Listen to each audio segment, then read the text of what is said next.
Anyway, you talking about spoilers, and I'm like, look, quit giving a disclaimer. Let me tell you something. This is for all of America and UK and everywhere.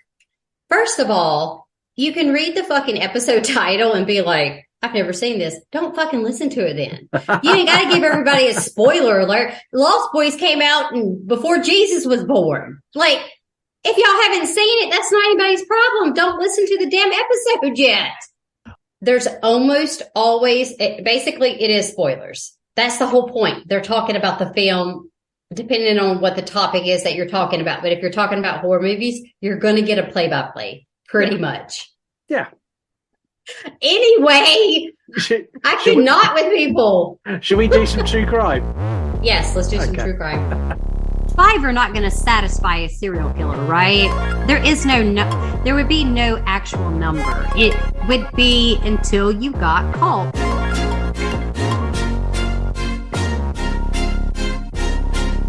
We are not like other shows. I don't want to be rude, but I'm going to be rude because you know how I am. Wasn't a very pleasant looking woman. I'm not trying to be a bitch, but just saying. She was not a high class lady of the night. I know, it looked like terrible. Some shit that you did in Kitty Corral school. Like, what? Fucking awful. Of course, he knows where she's buried, and it wasn't long after that. Like, he's like, I'm digging this bitch up. I need her vulva. And in 2003, Nancy filed for divorce and issued a restraining order. You want to smoke or vape? Even vaping is not allowed in the facility. You have to go outside. A whole new level of horrific. There was much you could do to change it, to be honest. Hello, welcome to the You Run Podcast True Crime. My name is Scott. And I'm Heather. Who was slightly delayed because she was sipping wine. She's back on the wine, people. I mean, I'm also really mad. I can't. Anyway, let's continue. This is not about horror movies. This is about true crime. Okay. We're an interactive true crime podcast covering cases picked by you on Instagram or by people who just flat out request them. Yes. If you want to request a movie, no, that's a different show. If you want to request a true crime case, you can. And all you need to do is send an email to yourunpodcast@gmail.com or by recording us an audio DM on Instagram. So that's where you go to Instagram Messenger, you push on the thing that looks like a microphone and you speak. It's really that simple. If you're over on TikTok, you can record a TikTok, tag us in it, don't use any music. We can play that on the air and we can get your requests that way as well. It doesn't have to be a request either. You can just call to say hi, tell us how your week's been. Just whatever you want. It's there for you to use and abuse, and whatever you say, though, be pre-warned, we'll end up on the air. Probably. Don't say anything mean to me either, because I'm not in the mood. I won't be in the mood at that point. Just look, don't come at me and try to be my sugar daddy. Oh, you've had loads of those recently. Like 3 or 4 in just a day or two. Like that was just me checking my message request, because obviously they don't go into my regular inbox. They go to your request box. And I'm like, no. Yeah. I don't even want to do anything with anyone, and I don't want your money because it's not real. No. It's not. No, the ones I normally get is, we've looked at your account and we'd like you to be an ambassador for our gothic jewelry. Mm-hmm. You're super gothic. Do I look like I wear gothic jewelry? I'm not the poster boy for gothic jewelry. Oh my God, I can't. I cannot. Now that's going to make me giggly, because I'm like, why? I don't. You don't even have your ears pierced. You don't wear there's nothing about you that would be like, oh yeah, okay, yeah, he might be in the emo scene. You're not a scene kid. No, I can guarantee you never were. The other one I got the other day was, we've been looking at you. We think you'd be a good example. A good spokesman for our fitness product. Really? Did you get that from all the pictures of me drinking beer on my Instagram account? You should have said, I'm fitting this beer in my mouth. Yeah. Bye. Yeah, I don't understand. See, because I have a baby now, it does kind of creep me out. I'm not going to lie. And I block lots of these accounts. They worry me, because I get those kind of messages that are like, oh, cute baby and blah, blah, blah. And I'm like, no, sir. Yeah. Human trafficking, sex trafficking, that shit. I don't care. Anybody can laugh, whatever they want. That shit happens in the United States. It happens everywhere, but it's happening. y'all can fucking kiss my ass. I block all those accounts. All the people that comment, I block them. I don't have time for that. No, I agree with you completely. No. Speaking of things that are creepy, this show covers things that are creepy and nasty and murderous, and it contains bad language, which you've listened for a couple of minutes now. You've probably gathered that. Yes. We are a true crime podcast, because I received a message the other day to confused that we were talking about true crime on the You Run podcast, True Crime. I don't know where these people come from, but we are a true crime podcast. We cover true crime. If that offends you, or you get easily upset, or you're disturbed by things like that, proceed with caution, or go and listen to another podcast. I mean, you're real nice, Scott, because I'd be like, are y'all all fucking illiterate? Like, can you not read? I mean, it is so annoying to me, though, because it's like, I understand to put a disclaimer if there are talks about rape, incest, things like that are triggering. But saying true crime in general, we don't need no fucking warning. Like, the fucking show is You Run Podcast True Crime with Scott and Heather. Yeah. It's not Kitty Corral shit. It's not like your Bible verses and all that shit, okay? Because if that's what you're looking for, then you came to the wrong show, because we're talking about a true crime case. Yes, we are. And today, a new true crime case as well. Yes. To mine and your surprise, not the Menendez brothers, which I was shocked.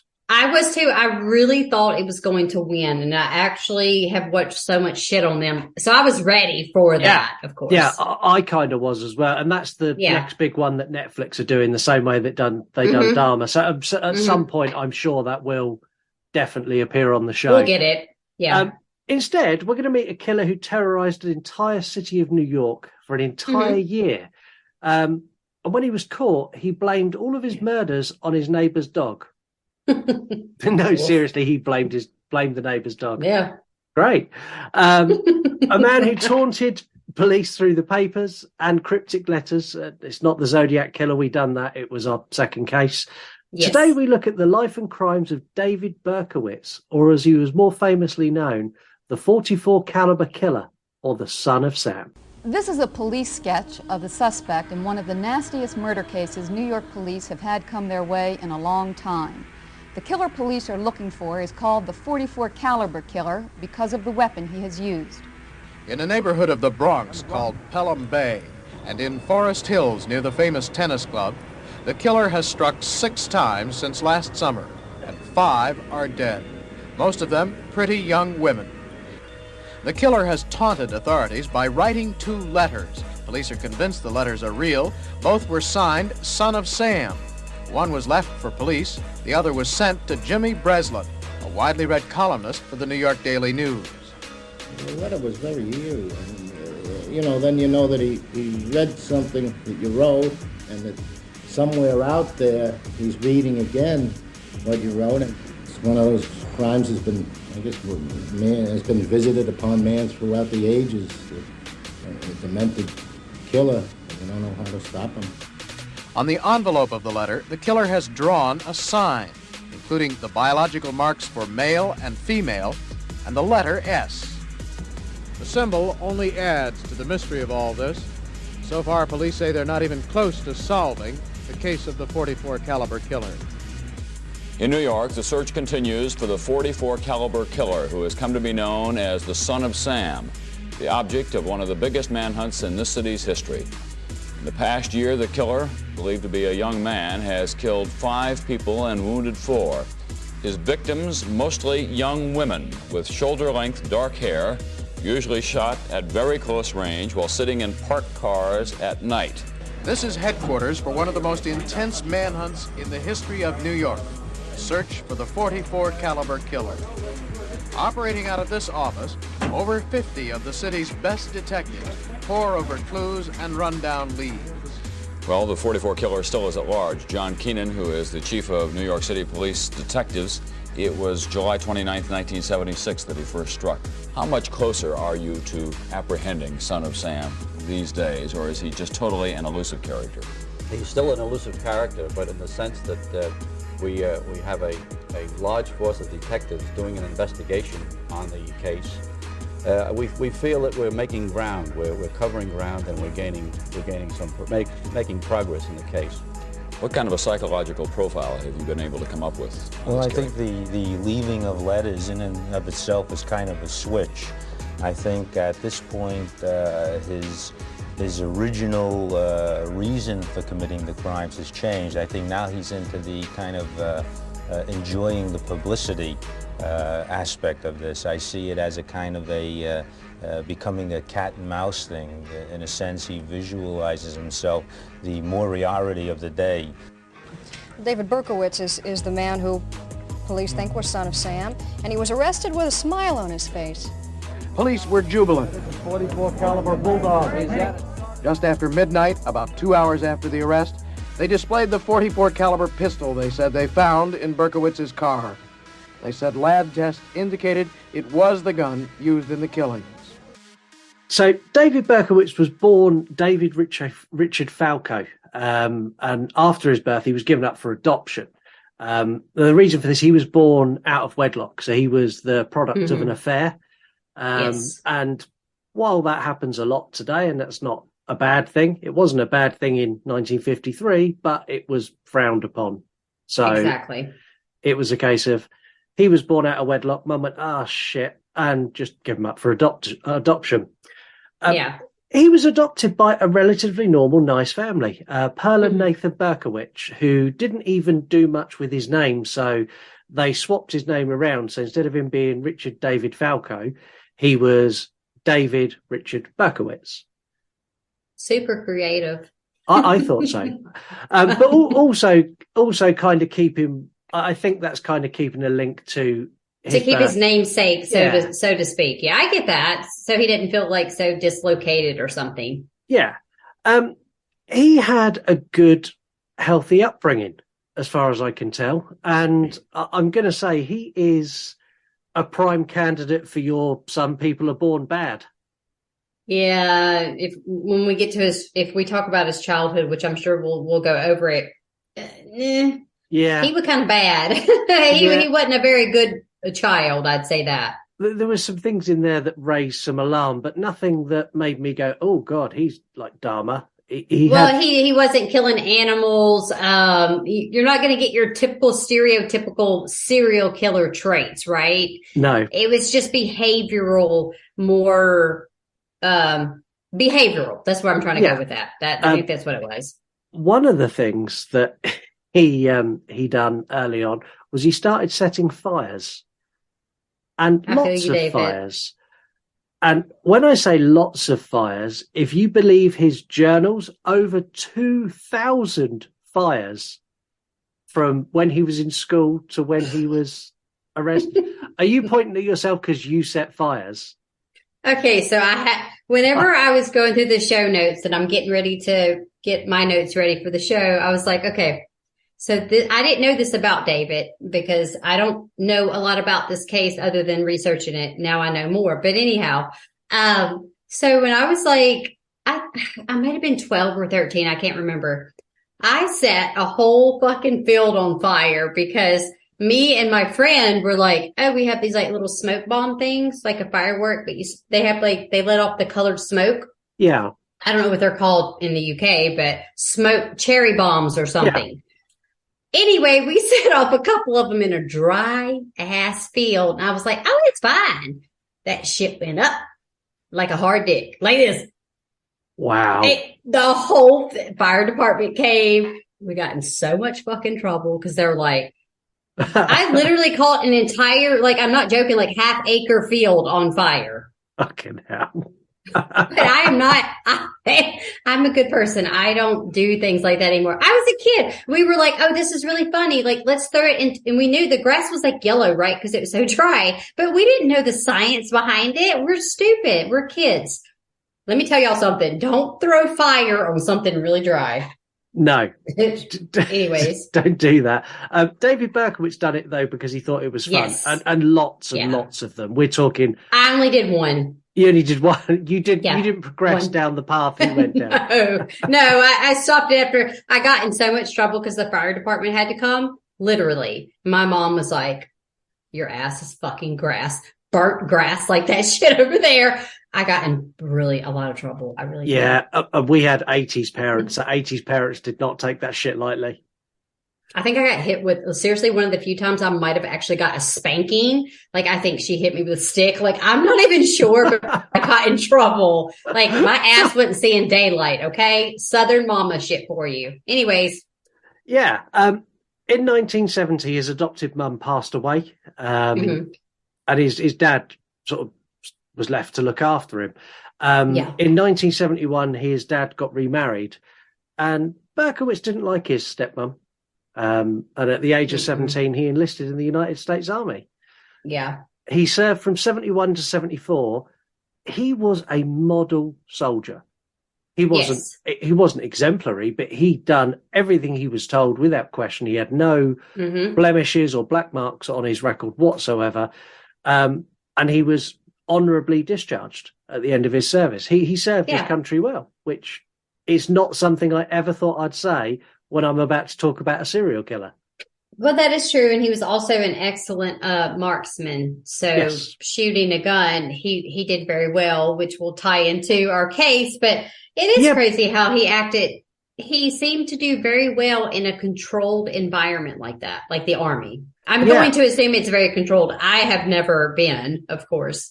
But from what I know, it's very controlled. Everything's like scheduled. So, hey, he needed that. Maybe that's what it was. Yeah, maybe that's what made him go off the rails. He served in the infantry division and he served in South Korea for pretty much all of his time there. He'd done everything from various different missions. There's not a lot that's been released on what he'd done. I think that's probably because the United States Army have gone, he's a serial killer, so we're not going to tell you just how great and decorated he was, because you probably don't want to hear that he was a really good soldier. We'll keep that quiet. Yeah, that, or they like to cover other things up. Anyways, if you like true crime, look into some shit. There's a documentary on Netflix that actually talks about a girl that was in the Army, I believe, and she was killed, and it's a big bunch of conspiracy stuff. But anyways. Yeah, let's move on. We don't need the United States Army breathing down our neck. They've got bigger things to worry about. I wish y'all could see my face. Do you think I fucking care? No. They ain't worried about us. Spoiler alert. They might be. They ain't worried about us. Anyway, continue. I ain't scared. When he come back from the Army, he went and tracked down his birth mum. And they met a couple of times, and communication broke down really quickly because he was upset that he was the product of an affair. I think he imagined this perfect home life that he was just given up. Yeah. And when he realized it wasn't like that, he wanted nothing to do with his birth mother. He stayed in contact with his half-sister Rosalind, but even that was only short-lived. So he basically reached a point where he cut off all ties to his birth family completely. Yeah. Well, I mean, it makes sense. I mean, he was like, I think the whole affair thing is like super taboo then, because everybody was brought up, especially in the US, right? They're brought up to be the cookie cutter, stay at home mom, kind of leave it to beaver kind of shit, right? Yeah. So I would assume it was probably like that, of course, in the UK, like just the standards of the morality of how people were supposed to be. And so now you think about it and you think about affairs, you're like, okay. Yeah. And who cares? I've got a real hot take on this, and I'm going to say it, and I'm sure that we might get some backlash for this. I don't care. Ladies who are listening, your feminist past really screwed you over, because you all got to stay at home, bake cookies and fucking watch TV, and you whinged and bitched, and now you have to go to work full time. You fucked up. Hey, I ain't saying shit, because you know what? Like, I ain't a feminist anyway. So like, I'm okay with, this is the thing. You get to choose what you want to do, right? I think you should be able to choose what you want to do. Yeah, now, 100%. If you are in a marriage, this is for ladies and gentlemen, but maybe more for the ladies. If you're in a relationship or a marriage where you feel like you have no say so, that's something else. You need to get out of that. Like, that's not healthy. But my thing is that I choose to stay at home. Yeah. There is My husband is not, oh, you got to stay at home and cook and clean. The fuck I don't. I'll burn this whole house down. I will. Y'all know I started a fire before. I'm just letting y'all know. Come back. I'll start another one. Come back. It's going to be hot. Anyways, just saying, a little PSA for you ladies. You do what you want to do. And nobody needs to conform. Yeah, conform. No, I can't talk. And Mark better not call in on the show. Anyways, what I'm saying is do what you want to do. Be happy. If you want to stay at home and be a homemaker, do it. If you want to work, go work. If you have to work, we don't know all your situations, but regardless, I'm not a feminist. I'm just... If I had the choice to stay at home and bake cookies and watch TV and do the school runs, oh my God, I would do that. Okay, but Scott, let me just say this. I know we got to continue with the show, but let me just say this to you. My screen's being weird.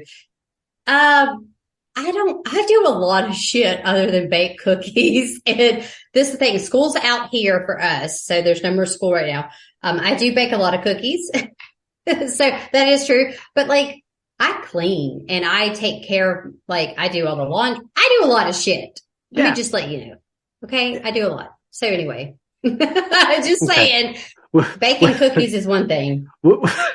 Yeah. Baking cookies and watching TV is kind of my dream job. Can I just do that, please? Yeah, you can. You can. Okay, you can do whatever you want to.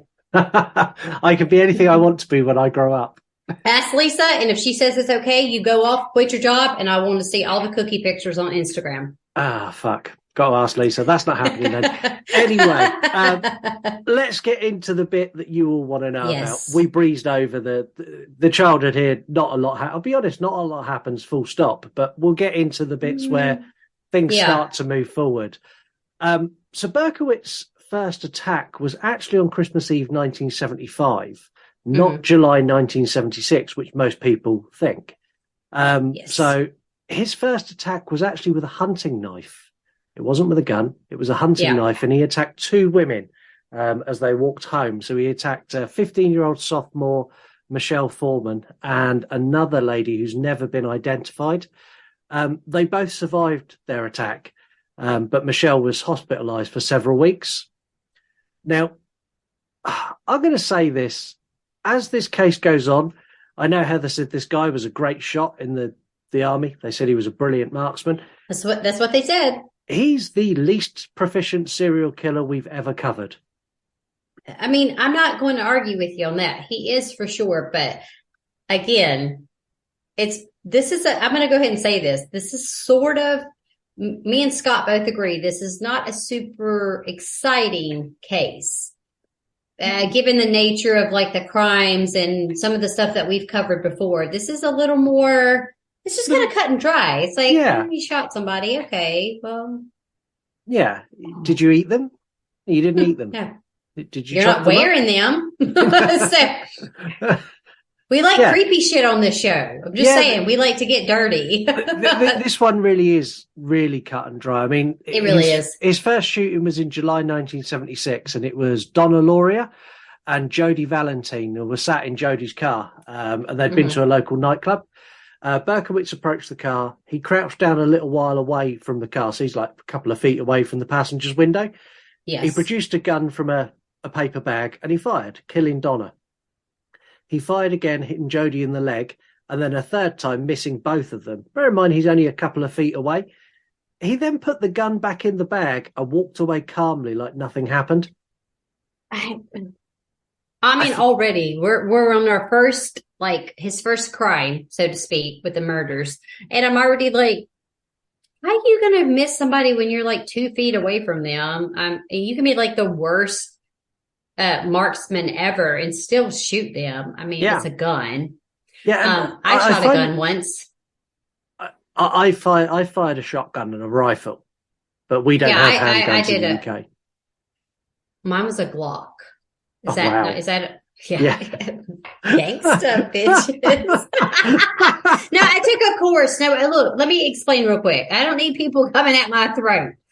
This is the thing. We took a course here so that you have to take one in order to do your conceal and carry. Like if you want to carry a gun on you. Yeah. I don't, because you don't want me to carry a gun because I don't know what would happen. I'm just going to be honest. My temperament is up and down sometimes. So anyway, this was years ago. I took the course and you have to like mail it in to get your certificate. I never shot a gun before. And my husband was like, "You're going to shoot this." And I was like, I feel like fucking Dr. Dre or something. Like, what is happening? But it was actually not that bad. It was a little scary, but I'm going to be honest. If I was a killer, guns are not for me. That's not my weapon of choice. No, you don't strike like me that. more as an up close and personal. I'm going to poison you. Yeah. So I can also take care of you at the same time. And you're like, "Oh, my tummy hurts." And I'm like, I bet it does. I bet it does. I find it really odd. So like this happened in a well-populated area behind a nightclub. He casually strolled away. There were witnesses to this. Police got a really good description of him, but they were unable to advance the case. Now, I think a lot of that is at the time there was a huge amount of unrest in New York. So they were making massive cutbacks to the police force to the point that police were doing 2 days on, 2 days off and alternating shifts. They had like half the amount of police they normally would. Yeah, and maybe so. All of the police were angry because they were told, "You can't work 5 days this week. We've only got enough money to pay you for 2.5 shifts on a Saturday." Yeah, no, I'm going to go ahead and not deal with that. So that would make sense where crime could be escalated. Yeah. And there would be a lack of like, care. What would you say? Yeah, lack of care on the case. They're like, "Oh, okay, well, this is the thing. David Berkowitz, to be honest, he just kind of looked very 70s. How else do I describe it?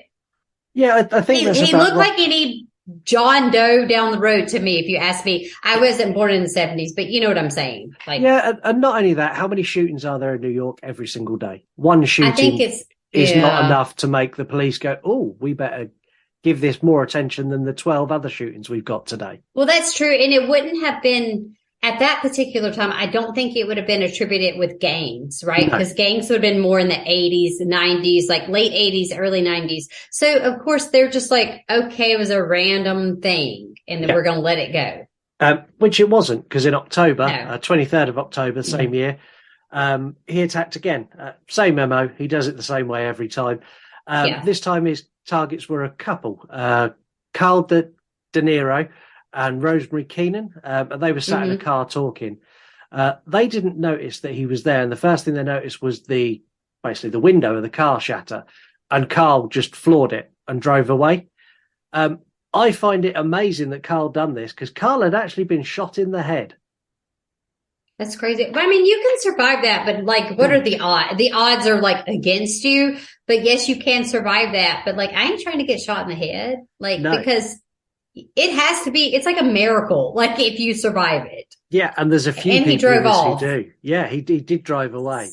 Insane. They both survived this, but it was this shooting that changed the police outlook.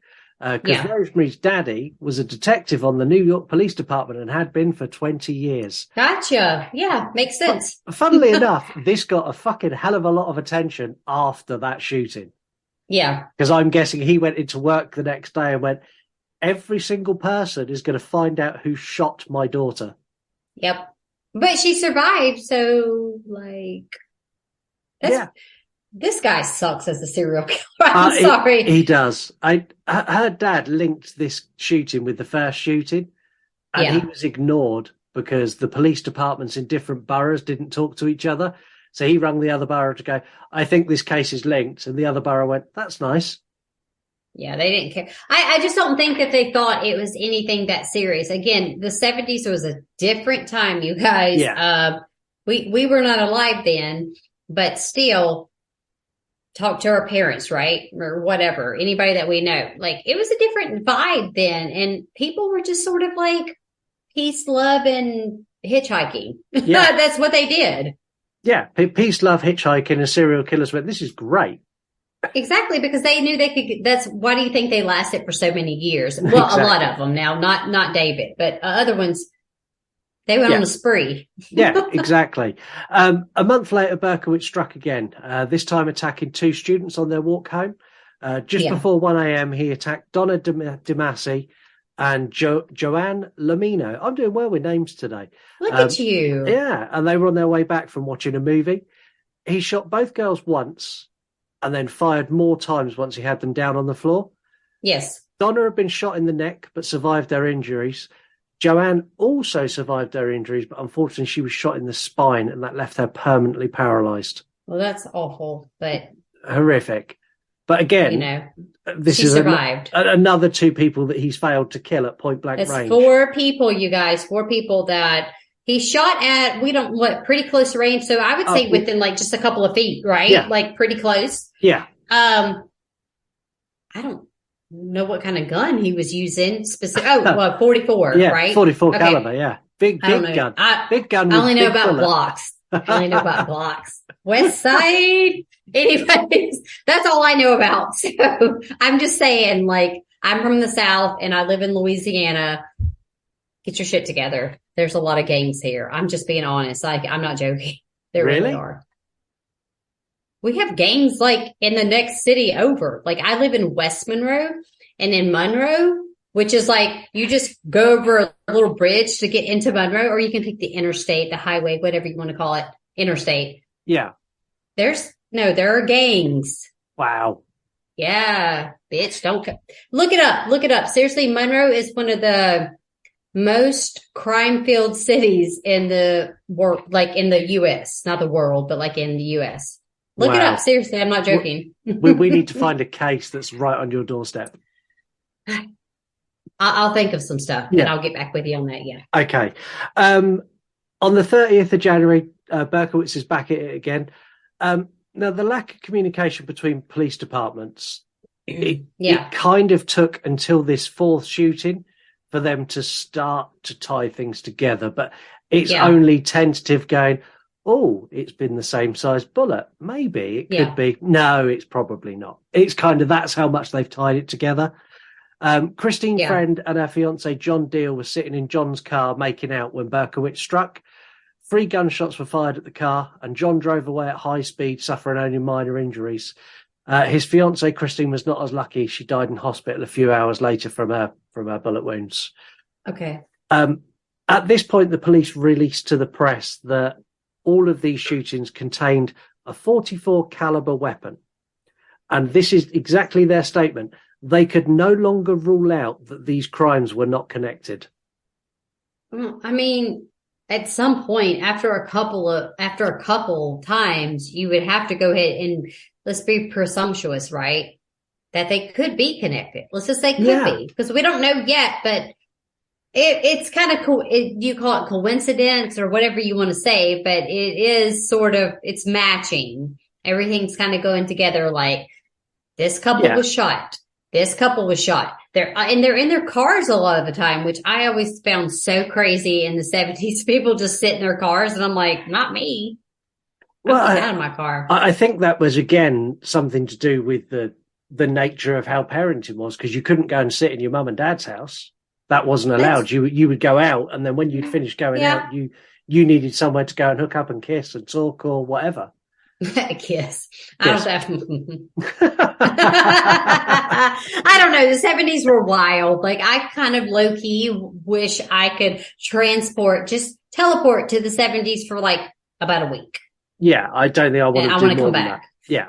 I want to come back. There was another shooting on the 8th of March, and this would actually lead the LAPD to release a proper NYPD to release a full statement. And this sent media into an absolute frenzy. Yeah. So on March 8th, Virginia, I'm going to fuck it up, Voskasharian was shot it's fine. At 7:30 p.m. while walking home. It's reported that, so she was a student, she was only young. It's reported she put her school books up in front of her face to protect herself. It was a 44 caliber. If it was a smaller gun, maybe it would have done something. But we're talking dirty, hairy shit right now. Like, it went straight through the books and killed her. March 10th, the police issued the statement saying that all of the crimes were linked. All of them were committed with a 44 caliber weapon. They also believed the killer to be targeting young girls with dark, long, wavy hair. The media got hold of this and printed serial killer in New York and all these kind of really over the top headlines, and he's after girls with long dark hair. This caused people to start dyeing their hair, to cut their hair, to put their hair up in buns. Like it's so crazy. It changed. Like the hairstyle at the time was big wavy hair. It was the 70s. Yes. And no one in New York who was a young woman had wavy hair in 1976. They all had it tied up. Yeah, they were doing pixie cuts and bobs or whatever you want to call them now, and a fringe. I like to throw that in so I sound very like I'm from the UK, but I'm not. Fringe. What's it called over there? It's not called a fringe over there, is it? Well, it's like bangs. Yeah. Why is it called bangs? I don't know, but let me just tell you that I got I got bangs. I got bangs in quotations because she didn't cut them the way I wanted them. And so basically that part is shorter of my hair. So that's my bangs. That would be my fringe. Yeah. Which you don't have. You don't have. I don't wear it across my forehead. Yeah, no, I just wear it. However, because it's so long that it would cover my eyeballs, and you'd look emo. Be able to see. Then you'd be able to sell goth jewelry, though. Wait till my next Instagram post. 17th of April, 1977, Berkowitz would strike again.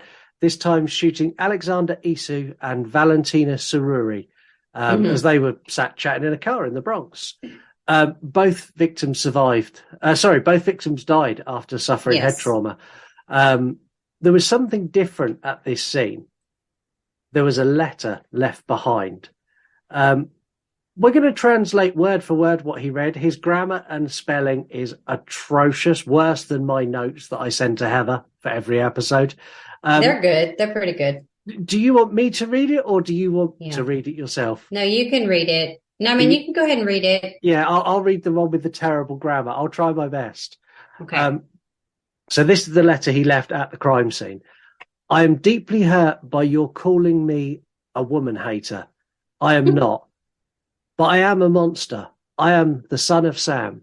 I am a little brat. When Father Sam gets drunk, he gets mean. He beats his family. Sometimes he ties me up to the back of the house. Other times he locks me in the garage. Sam loves to drink blood. Go out and kill, commands Father Sam. Behind our house some rest. Mostly young, raped and slaughtered, their blood drained. Just bones now. Papa Sam keeps locking me in the attic too. I can't get out. I look out the attic window and I watch the world go by. I feel like an outsider. I am on a different wavelength to everybody else programmed to kill. However, to stop me, you must kill me. Attention's police. Shoot me first. Shoot to kill or else.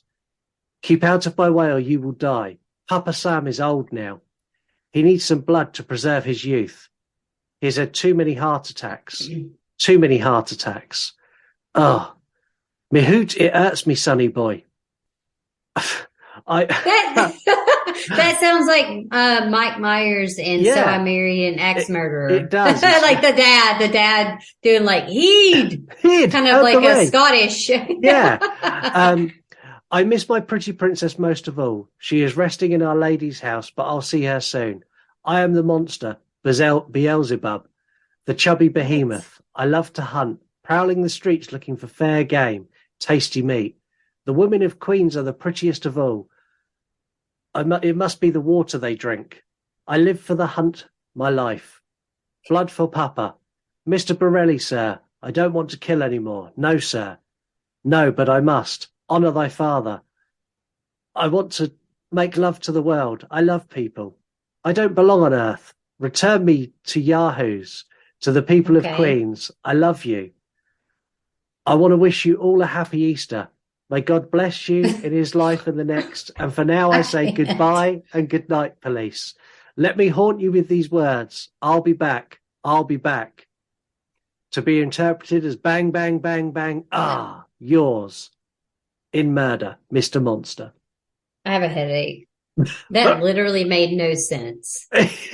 That is the ramblings of someone who needs mental help. They need mental health help. Yes. They do. This is not even trying to be funny, not making fun of him at all. Like, this is, and I'm not going to say crazy because that is not PC, and I don't like to call people that anyways, but it does, that's what it looks like. It sounds and looks crazy. That made, you could read it 5 times to me and it makes no sense. Like, no. I'm like looking at it as you're reading and I'm like, what the fuck is happening? Like, so like he spelt things like woman, he spelt WEMON, women. I wanted to read it how he'd said it, how he'd spelt it, but I couldn't. I know, but it's but you're trying to read it so it makes sense at the same time, but it doesn't make sense. It doesn't matter how you read it. So when I copy and pasted that into Publisher, the spell check just went, "Are you okay?" It went crazy. Like, is something wrong with you? It literally, so it underlines in red if it's spelt wrong, and then blue if the grammar's incorrect. Like that entire letter is just underlined. It's horrific. But this is the letter that he left for the police, and the police released sections of this to the press. They also released a profile along with this now. So this letter gave them the ability to profile him. They believed he was neurotic, possibly paranoid schizophrenic, and they also believed that he thought he was a victim of demonic possession. Which I can kind of see where they're going with that, but it was the 70s. They didn't know dick about mental health in the 1970s. They didn't, and to just label someone schizophrenic it's just over labeling someone. I don't feel that with David. I feel that he had depression. And I think that he had several mood disorders and behavioral issues. So again, schizophrenia, that is something that is so extremely rare that it's not a very up-to-date diagnosis, even nowadays. Like, it's very uncommon for someone to have that. Yes, they do. It still exists. But I'm not a doctor, okay? So don't come at me and DM me shit, because I'll fucking block you. I don't care. But anyways, I'm just saying, from my common sense theories, I don't think he was schizophrenic. I think that he had all these other issues, and that's why he was writing letters that don't make sense. But the crazy thing is, so it's not the first time we've encountered someone who writes letters to the police and to the press. Exactly. Yeah. What come next surprised me. So there was a columnist at the time who worked for the Daily News called Jimmy Breslin, and he printed a letter in response to this letter. Yeah. So he printed a letter basically saying, you need to stop. You need to hand yourself in. There cannot be any more crime. You are now basically public enemy number one.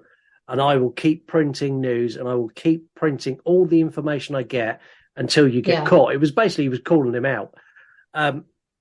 About a week later, Jimmy Breslin got a letter from David Berkowitz. And amazingly, he'd learned how to write and how to spell. Do you want to take this one? Do you want me to read it? Hold on, I have to actually look for it. I will. Okay. Yeah, I'm going to let you read this one, because this one is actually written like someone who is coherent. Make sure this starts with hello, right? It does. Right? Okay. All right, guys. Hello from the gutters of NYC, which are filled with dog manure, vomit, stale wine, urine, and blood.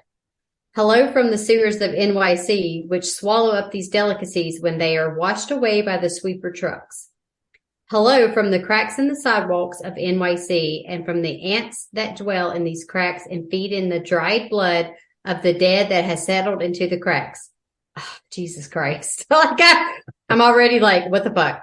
JB. I'm just dropping you a line to let you know that I appreciate your interest in those recent and horrendous 0.44 killings, excuse me. I also want to tell you that I read your column daily and I find it quite informative. Tell me, Jim, what will you have for July 29th? You can forget about me if you like, because I don't care for publicity. However, you must not forget Donna. Lori? Yeah. I don't know. And you cannot let the people forget her either. She was a very, very sweet girl, but Sam's a thirsty lad, and he won't let me stop killing until he gets his fill of blood. Mr. Breslin, sir, don't think that because you haven't heard from me for a while that I went to sleep. No, rather I am still here, like a spirit roaming to the night, thirsty, hungry, seldom stopping to rest, anxious to please Sam.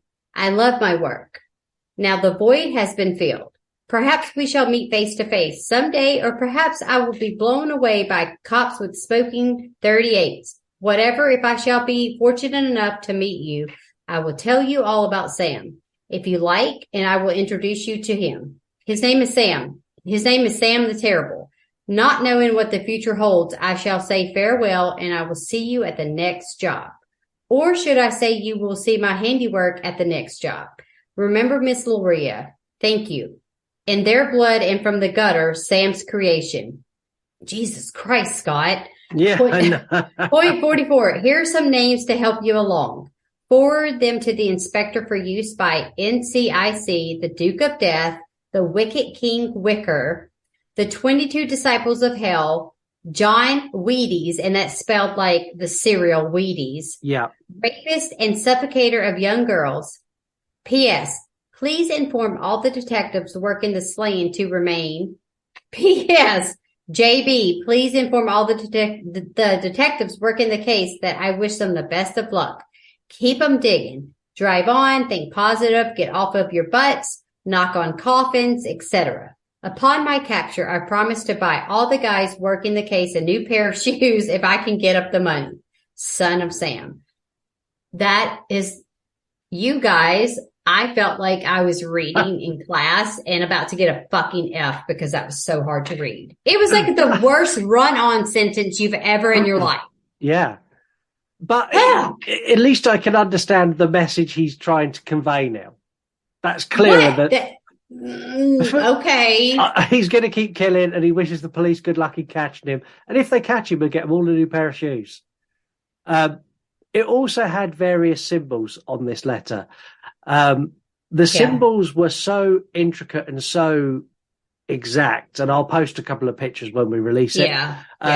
That the police reached out to DC Comics for assistance with the investigation, and it led them to a private screening of The Wicker Man.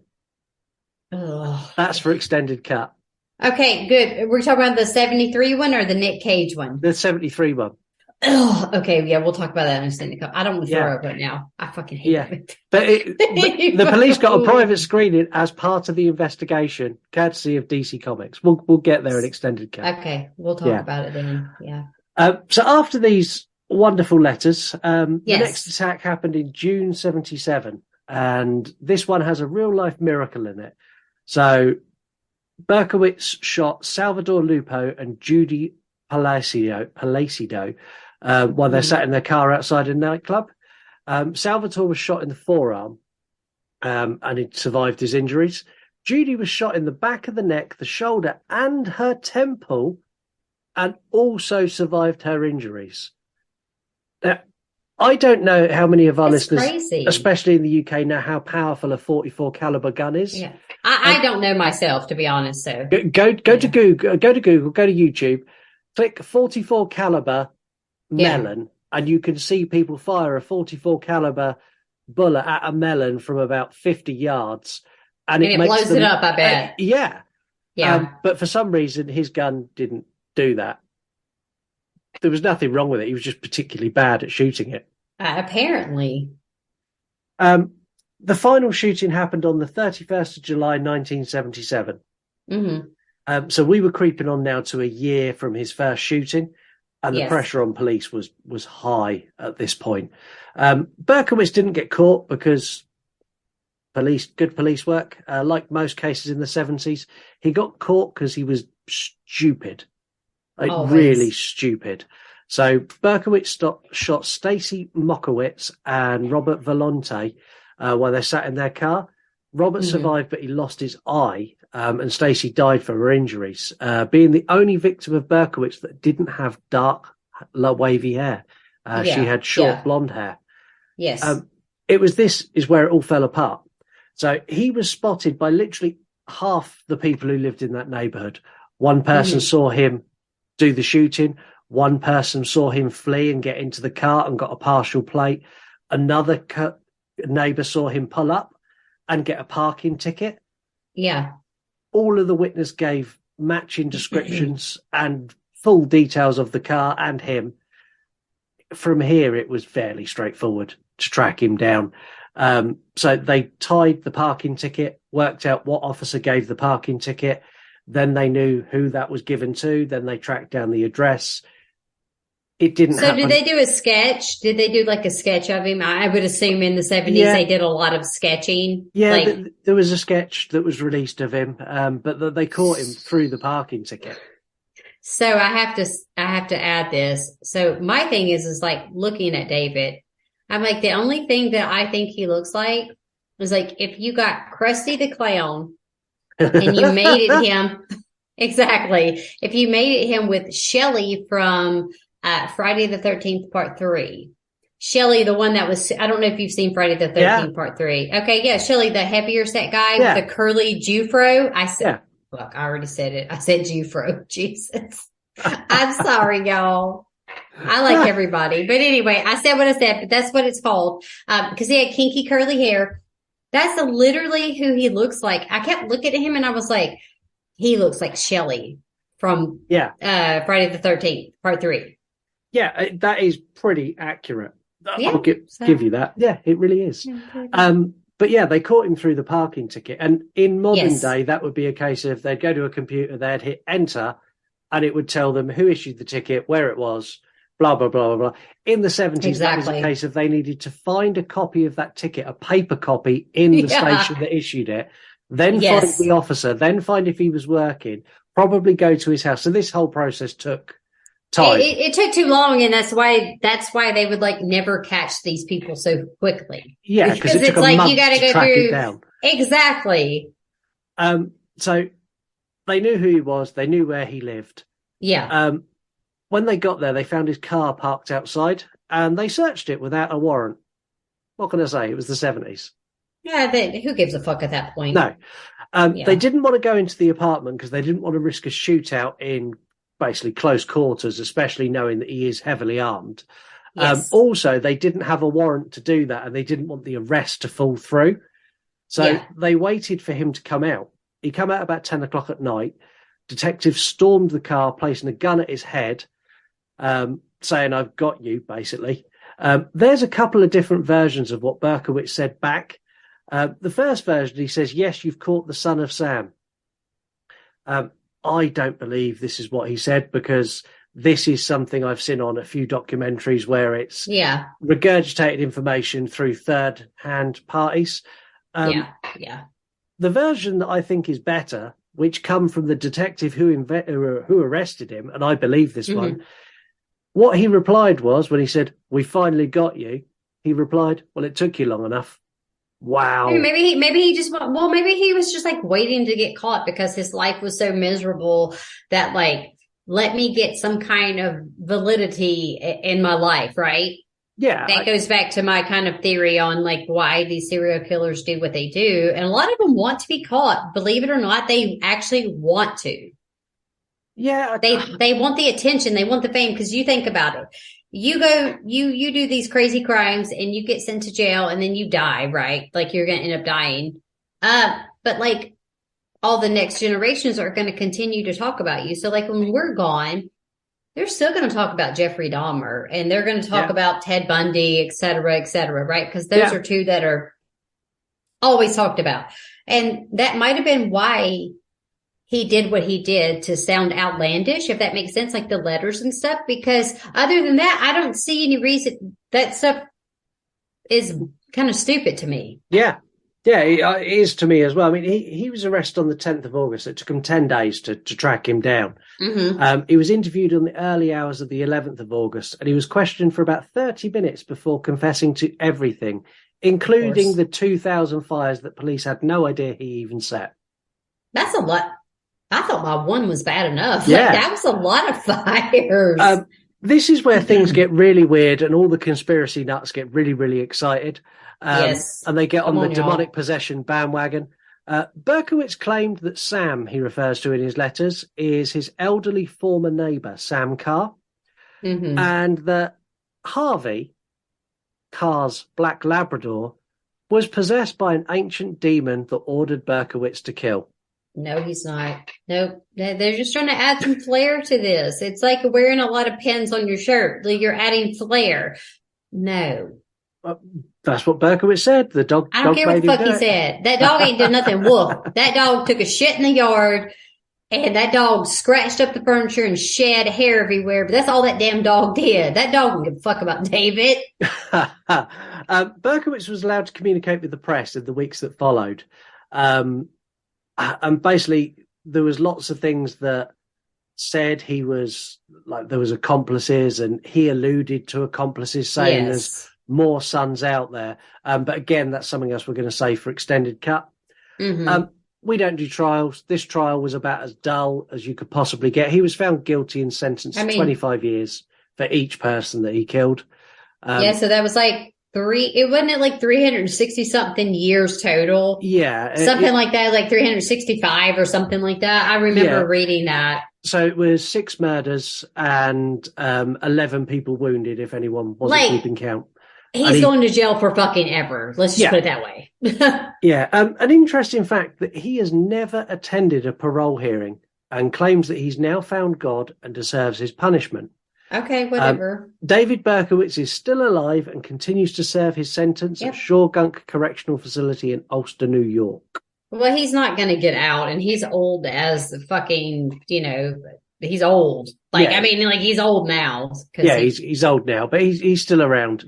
Yeah. I think that's about it for this time.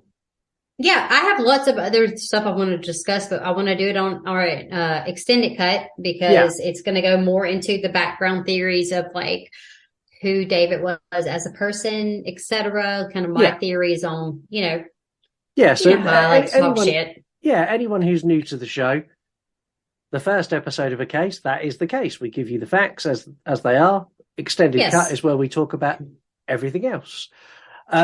Don't forget, give us a follow at yourunpodcast on all social medias. If you don't like me and you just want to follow the hell of that, if you don't like me and you just want to follow the hell of it, I can't do it. Follow Heather because she can speak. It's at Wednesday Wine and Horror on Instagram. Sometimes I can talk, sometimes I can't. I definitely can't. Support the show by leaving us a 5-star review wherever you can, or visit yourunpodcast.com and buy some merchandise. Or you can support our sponsor, Dubby Energy. Go to dubby.gg, that's their website, buy some energy product stuff, use code YOURUN10 at checkout and get 10% off. Yes. Extended cut comes out on the 15th of each month. We're going to wrap things up on this one, covering potential accomplices. He didn't have any accomplices. We're not wrapping that shit up. Dumbass did it himself. We're also going to tie in the potential his neighbour's dog was actually the devil and the occult ties to this case. I do believe dogs are devils. I'm just saying what I said. I don't like dogs, actually, Scott. Wow. You're going to fall out on the next episode. I like kitty cats, so anyway. And don't forget, we're also going to explain why the police got a special private screening of The Wicker Man midway through a murder investigation. I feel so, my heart hurts for them because that shit is fucking lame. I wanted to screw my eyeballs out with the drill because I watched that and I was like, this is the worst piece of shit. I haven't watched the Nick Cage one, but my mom said, oh, you need to watch it. She's like, it's so stupid. And I'm like, I don't know if I can sit through another one. That 73 one had me dead. The 73 one's got loads of naked dancing and singing. What more do you want in a horror movie? I don't want that. It was so boring. It wasn't like 80s boobs where like I'm for the 80s boobs and the flat pancake asses. I'm fine with that. But like this shit was not. It was absurd. It was, but it helped to catch David Berkowitz. No, it didn't. He's stupid. No, that dude. No. Anyways, we're going to talk about it on extended cut. Yes, we are. Until then, Heather, take us away. Okay, so you guys, of course, listen to extended cut. It comes out June 15th. Is that right? Yes. I'm bad with my dates. But I do want to do a PSA before we end the show. Look, I don't like dogs. That's not my PSA. But I'm just saying, I'm not a big dog fan. I like cats. But my PSA is to make sure that you get all your pets spayed and neutered. Because if you don't, they might become demonic and make you shoot up a bunch of people. So like, get your dogs fixed. Okay. That's my PSA. Like, do it. You don't need to be on, Crime Central shooting up half the town because your dog is fucking everybody down the street. Get your dog spayed and neutered. Okay, guys? Anyways, take care. No. Before you go into that, I can't just... of all the PSAs I thought you might come up with, that was not it. Why? What did you think I was going to come up with? I don't know. There's like so many various different options. I didn't think it would be get your dog spayed and neutered. It is because... It's a good PSA. But it is a good PSA because seriously, this is an actual problem, Scott. I don't know if you're aware of it, but there's a bunch of strays everywhere and people don't take care of their pets, right? And it's because they don't spay or neuter them. And then they end up having multiple puppies. Nobody wants those puppies, right? They're just like, oh, whatever. They're in the woods and nobody wants them. And then those puppies turn to Satan and they're demons. Basically, I'm saving your life right now with my PSA. I have better stuff to talk about, but you have to stick around for extended cut, hold your dicks and stuff for 2 weeks, come back, listen to that. But until next time, stay spooky, take care. See you later, guys. Bye. See you later. Bye. 5 are not going to satisfy a serial killer, right? There would be no actual number. It would be until you got caught.